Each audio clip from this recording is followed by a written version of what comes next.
Anamның uyi kel balam, yavağın, demiravağın, töreге chiqqan deydi. Anamның uyida qilib bergan kichikgina ishlar uchunmi rahmat balam, seni ishqa qil saldim, jafo chekding deydi. Anamның uyidan hech qachon zerikib boqmadik.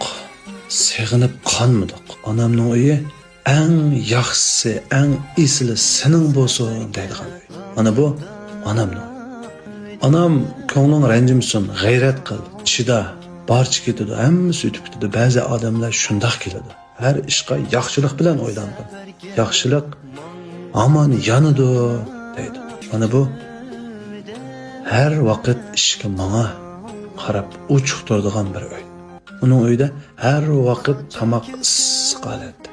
Anamning uyi hech yerdan topqili bo'lmaydigan issiq bir makon, illiq bir makon. Anam mükçeygen bellerini tutup, balam kelami, ballarını hep kelami.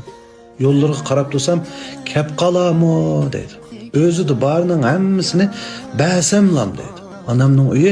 Anamның uyuyla emas, ani şunda kainatның en isil yeri.